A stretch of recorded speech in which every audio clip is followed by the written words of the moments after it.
with injuries, and I took some time after the World Championships just to make a decision and to work out where would be best for me, and yeah, obviously Dandenong is a great option. It's where I started, and after quite a long time I get to come back here and play for a great club, great ownership, and the coach and the team that I really respect. So it couldn't have worked out better for me. When it was first raised, was there much competition out there with Dandenong, or were you sort of thinking of doing it before that? Look, I think I always knew if I was going to play in Australia, it would be just like I said when I started.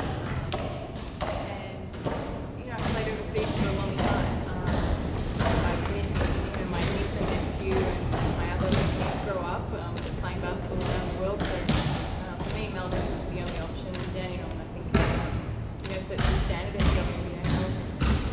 Did you have a happy some of the players that have sort of made it different times?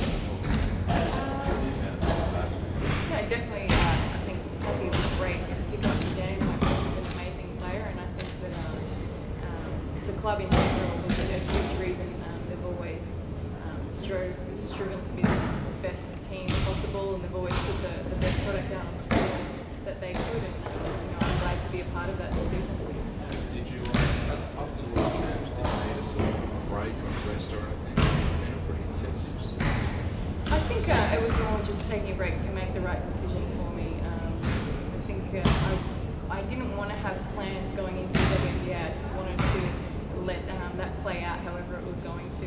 And with the adversity I'd faced, you're not always sure how that's going to go. So I couldn't have hoped for a better result. And getting to play for Sandy Gonzalo in what I consider one of the best teams ever, obviously that couldn't have gone any better. And then to play in the World Championships with such a young team, an exciting team, and with great leadership from Brendan Joyce, that obviously had its adversity as well with this going down early, but I feel like we played the way we wanted to. We had a great result, and then I took some time for myself just to let the body relax a little bit and make the right decision.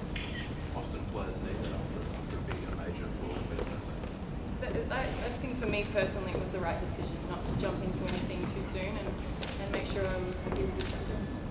With the year you had after the injury and everything, how does it sort of stack up to what you're hoping to get done? I couldn't have imagined in a million years it could have turned out this well.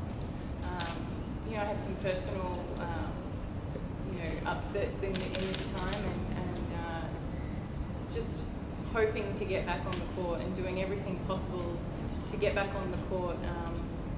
That was my goal, to not miss a game, to not be in and out and have more problems, and I had that this year. I was there for my teammates, I was there for the club who supported me the whole time, and it couldn't have gone any better. With this Rangers team, they're so young. When's the last time you played with teenagers? You'd be surprised, actually. I mean, I've played in Europe for a long time, and obviously you have in those clubs like a development program like we do here, and that's something I really enjoy, actually, and even more so coming here and seeing what talent Australia has and learning who the good young prospects are. That's really exciting for me, and I look forward to that. I look forward to now being an older player and seeing how I can add some knowledge to their game. You saw last night Dandenong running to Bendigo, the reigning champions, had a tough loss. How much help do you think you can offer the Rangers? How do you think the team can go from this point? I like to think I can offer a little experience and a little something out on the court too, but I plan to work in amongst the system that the team already has, not change things up at all, but just contribute whatever area I need to. And with the path ahead, are you still looking to Rio as a possibility, or are you take it a bit slow, a bit smaller into the season? Oh yeah, I definitely think about next weekend and not much further than that, but obviously, to play in Olympics after missing the London Olympics is a huge goal for me, and that's always something in the back of my mind, but I try not to think too far ahead. And just finally, with Mark, did you play with him, play under him at all here, or season? Yeah, my 3 years here, Mark was the coach, so it's come full circle for him as well as myself. So that's an added bonus here is to getting to play and see how each of us have grown over that time. And when you left, was that 12 years ago? Let's not talk about that. But yeah, 12 years ago.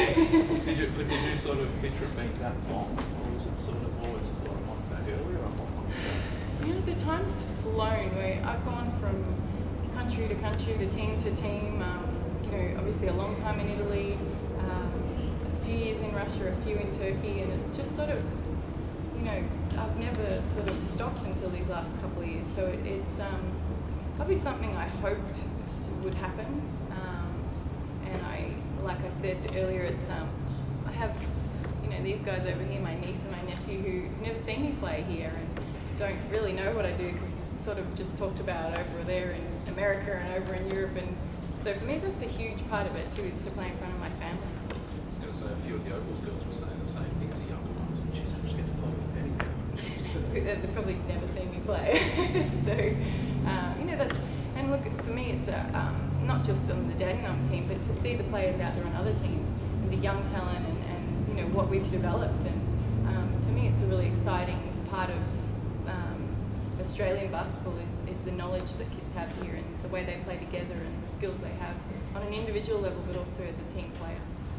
I saw a couple of questions, mate. If you've got some Yeah, that's what I was going to ask. But I suppose your signing, in addition to Cappy signing, I mean, it's a big boost not only for the Rangers, what would you say to people in the southeastern suburbs who hadn't come along to a game with us, but maybe were thinking about it? I mean, obviously there's a lot of talent on display. Yeah.